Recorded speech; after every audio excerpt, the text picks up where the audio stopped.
Trump has said several times that he's going to take his attacks on drug runners from the sea onto the land, because no one's trying to ferry drugs to America by sea anymore. It's all going over land, or according to Trump.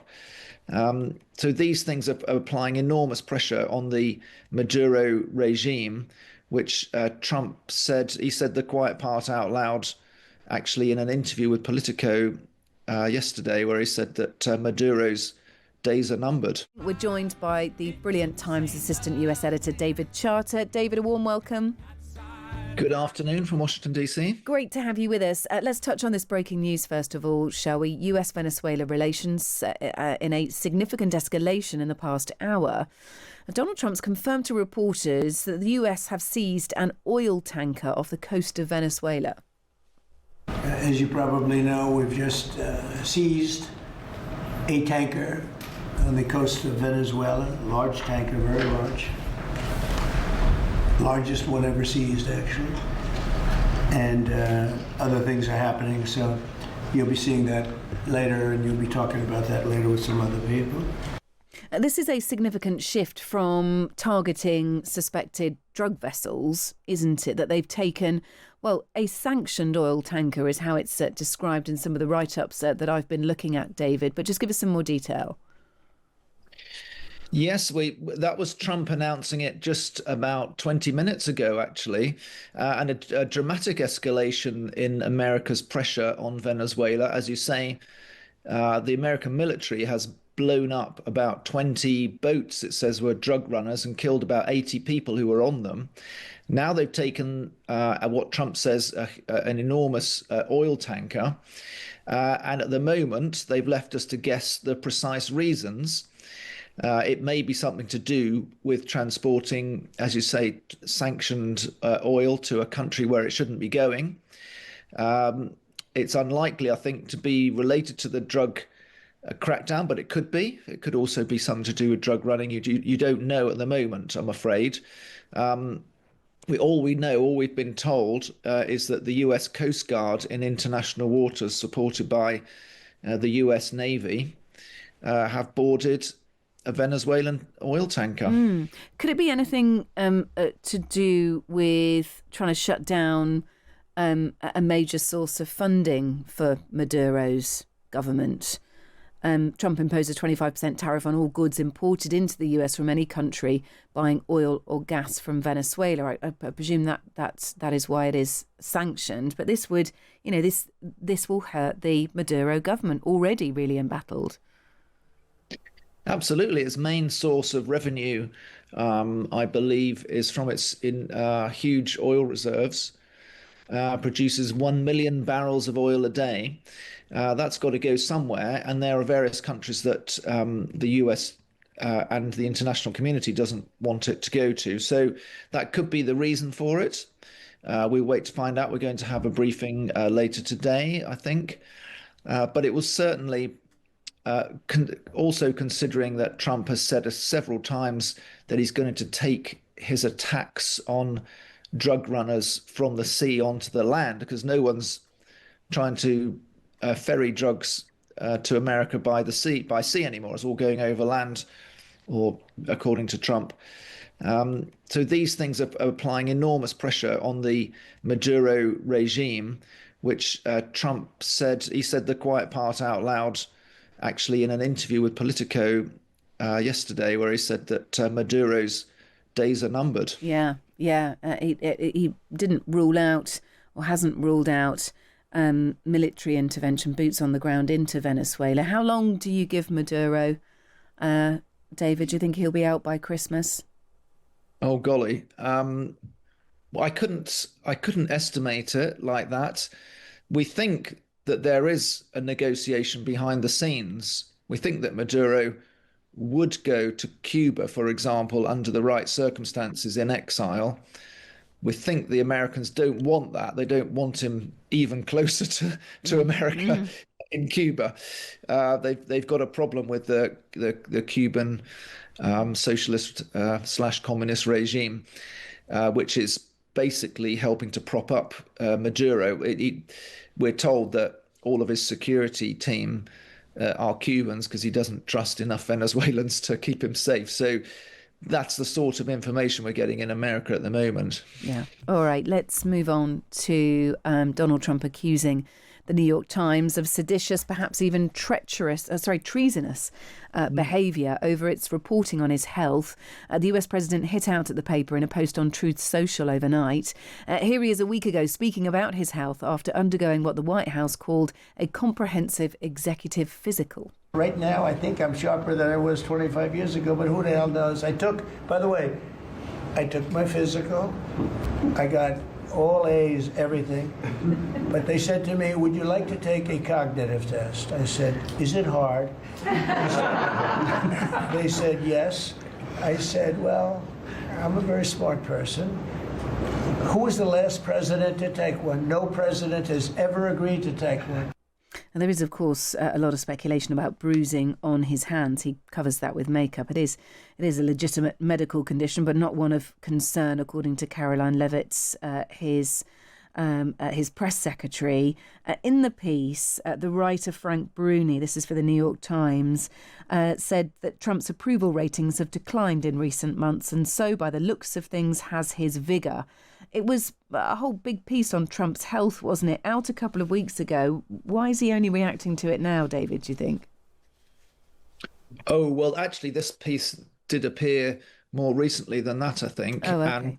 And there also has been a growing coverage of Trump resting his eyes or perhaps nodding off. I saw that in that cabinet meeting last week. In that very cabinet meeting where he talked about his acing the cognitive tests, he actually did seem to have a bit of a rest during that meeting. No, he was just listening attentively, being David.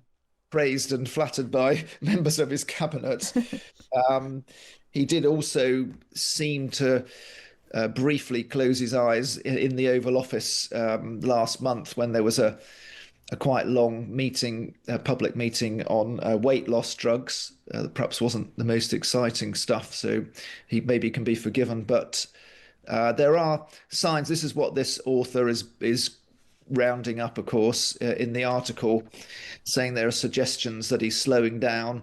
And one line which I think will needle Trump more than any is the suggestion that he's getting just a little bit like the president he calls Sleepy Joe.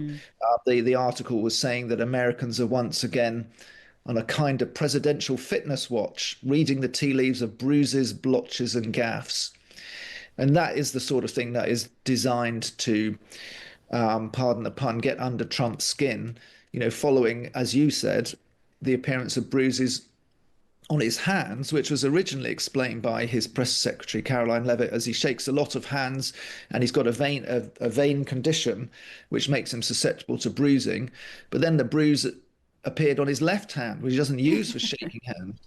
So that seemed to blow a hole in that argument. And there are a number of loose ends in the explanations that we're getting, not least from Trump himself, who had admitted that he'd had an MRI test and then couldn't explain why, which part of his anatomy was being studied by the MRI. Whatever they looked at, it was great. Well, the same newspaper looked at some stats, official appearances that they say have decreased by nearly 40% in his second term. Writing on Truth Social last night, though, Trump said, "There has never been a president that has worked as hard as me. My hours are the longest. My results are among the best." I mean, it wasn't more than a week ago that we were talking about his 160 Truth Social post rant overnight and talking about how he could sustain such a run of social media posts. But anyway, the news moves on. Let's talk about Trump's campaign-style rally in Pennsylvania. He delivered his first rally in 5 months overnight. I know you've been writing about this, David. At a small venue filled with only 1,000 people in Pennsylvania, the US affordability crisis was the main focus of the rally. Under Biden, real wages plummeted by $3,000 a year. Under Trump, the typical factory worker has already seen their wages increase by more than $1,300, and that's in just a few months. Donald Trump there speaking at a rally overnight. What did you make of this, David? Well, it was a bit of a scattergun approach to calming people's fears because Trump did acknowledge that prices could still be lowered at one point. At another point, he told the Pennsylvanians that you're doing better than you've ever done, and prices are coming down tremendously. Well, they're simply not because inflation, the last inflation measure was 3%, the annualized rate of inflation. That's exactly the same as when he came into office. And so prices aren't coming down. Lower inflation is not lower prices. Mm. There were images put up on a screen showing some figures that were positive for Trump, which is that petrol prices are down and egg prices are down, but we didn't see the same figures for beef and coffee, which are up quite a lot. And coffee, of course, because of his tariffs. In fact, he issued an executive order just a few days ago, scrapping the tariffs on coffee and a few other imported goods that can't be, that aren't produced in America, like bananas, all of which have been going up a lot Mm.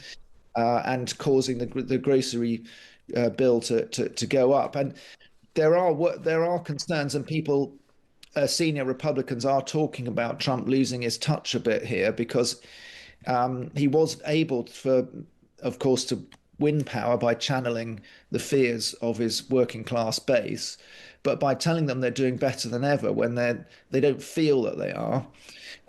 He's actually making a similar mistake to President Biden, who did get a grip on the economy and did get inflation under control after really high price rises, but he kept telling Americans that they were better off when they weren't feeling it, and it was part of Biden's downfall. Yeah, all that on the same night that the Democrats won a Miami mayoral race as well, which won't have gone down too well. Miami, of course, in Donald Trump's beloved Florida.